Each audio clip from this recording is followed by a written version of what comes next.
ઇતિહાસમાં ચેપ્ટર 1 અને 2 જોયા બાદ હવે ભૂગોળમાં પ્રકરણ 1 એટલે કે પ્રકરણ 10 પૃથ્વીની આંતરિક રચના અને ભૂમિ સ્વરૂપે વિશે ચર્ચા કરીએ. પ્રથમ વિકલ્પો આપેલા છે. નીચેના પૈકી કયા ગ્રહ પર વિકસિત જીવન જોવા મળે છે? પૃથ્વી. પૃથ્વી સપાટીના ઉપલા સ્તરને શું કહે છે? ભૂકવચ. સીમાની બરાબર નીચે શું આવેલું છે? મેન્ટલ. ભૂગર્ભને શું કહે છે? નિફે. બેસાલ્ટ કયા પ્રકારનો ખડક છે? બાહ્ય અગ્નિકૃત ખડક. ગ્રેનાઇટ કયા પ્રકારનો ખડક છે? આંતરિક અગ્નિકૃત ખડક.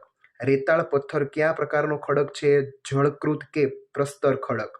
અનાજ પીસવા માટે કયા પથ્થરનો ઉપયોગ થાય છે? ગ્રેનાઇટ. રણ પ્રદેશમાં પવનની ગતિ મંદ પડતા માટીના કણ જમીન પર પથરાય તો શું કહે છે? ઢુઆ. રણ પ્રદેશમાં બારીક માટી કણો વિશાળ વિસ્તારમાં પથરાતા બનતા સમથળ મેદાનને શું કહે છે? તો કે લોએસ. ચાલો એના પછી ખાલી જગ્યાઓ આપેલી છે. ખાલી જગ્યા આપણે જોઈએ. પૃથ્વીનો સૌથી આંતરિક સ્તર ભૂગર્ભ નામે ઓળખાય છે. પૃથ્વી સપાટીનું ભૂકવચ સૌથી પાતળો સ્તર છે. શિયાળની નીચેના કવચ એટલે કે સ્તરને સીમા કહેવામાં આવે છે. મેન્ટલ સ્તરનું આંતરિક સ્તર ભૂગર્ભ છે. ભૂગર્ભની ત્રિજ્યા આશરે 3500 કિલોમીટર જેટલી છે. ભૂગર્ભને નિફે કહેવામાં આવે છે. બેસાલ્ટ બાહ્ય અગ્નિકૃતનું ખડકનું દ્રષ્ટાંત છે.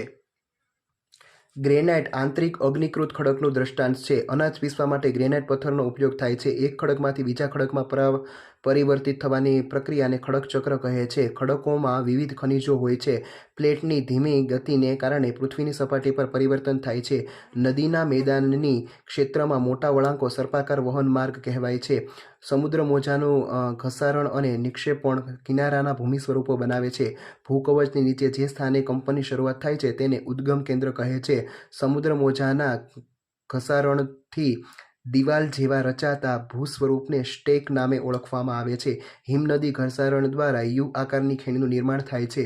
પવનની ગતિ ઘટતા માટીના કણ જમીન પર પથરાય તેને ઢુઆ કહેવાય છે. ચાલો એના પછી ખરા ખોટા આપેલા છે. ભૂમિખંડની સપાટી મુખ્યત્વે સિલિકા અને એલ્યુમિનિયા જેવા ખનિજોની બનેલી છે. સાચું. ભૂમિખંડની સપાટીને સિયાલ કહેવામાં આવે છે. સાચું. સિયાલની નીચેના સ્તરે નિફે કહેવામાં આવે છે. ખોટું.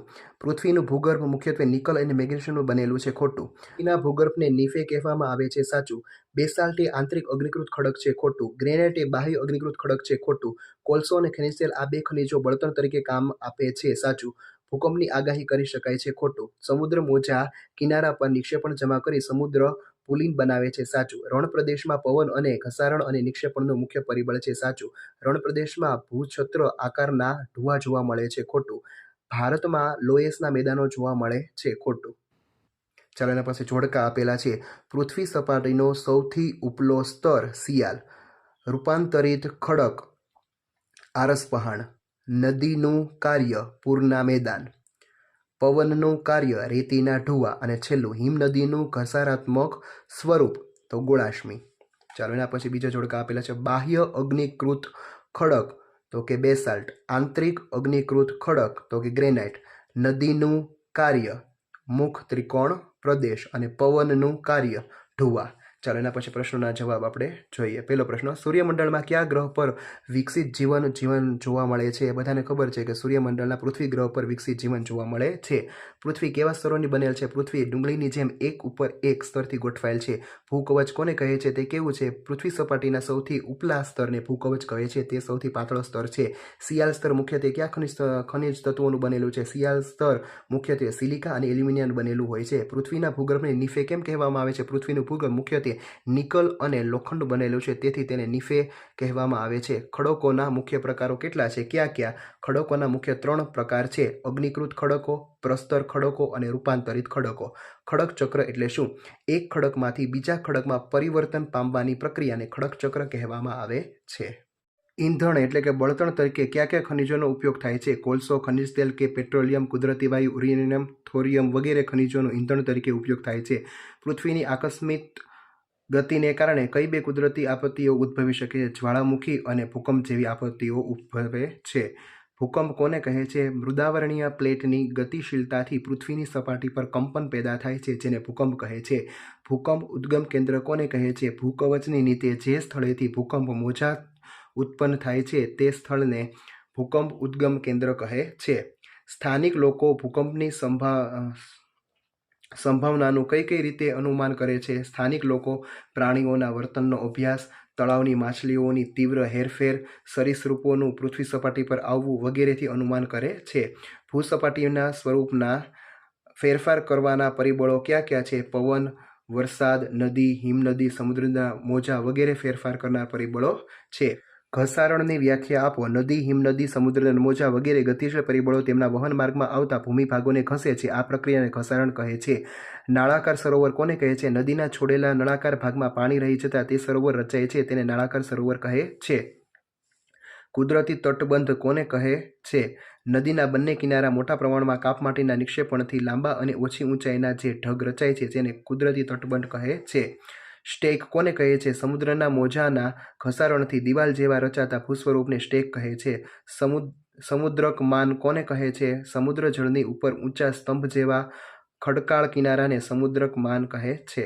ચાલો એના પછી ટૂંકમાં ઉત્તરો લખો. અગ્નિકૃત ખડકો કોને કહે છે? તેના પ્રકારો જણાવો. જ્વાળામુખીના પ્રસ્ફોટન વખતે પૃથ્વીના પેટાળમાં રહેલો મેગ્મા આંતરિક ભાગમાંથી નીકળીને પૃથ્વીની સપાટી પર પથરાય છે. આ મેગ્મા ઠંડો પડતા જે ખડકો બને છે તેને અગ્નિકૃત ખડકો કહે છે.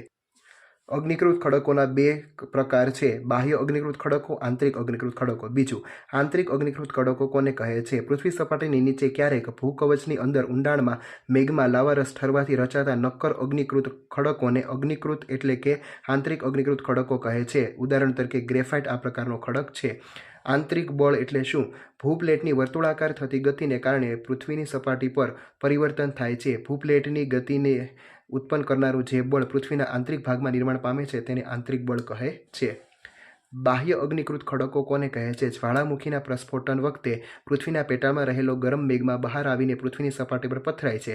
આ મેગ્મા ઝડપથી ઠંડો થઈને નક્કર બની જઈને પૃથ્વીની સપાટી પર ઠરે છે, જેને બાહ્ય અગ્નિકૃત ખડકો કહે છે. ઉદાહરણ તરીકે બેસાલ્ટ. જળપ્રપાત કોને કહે છે?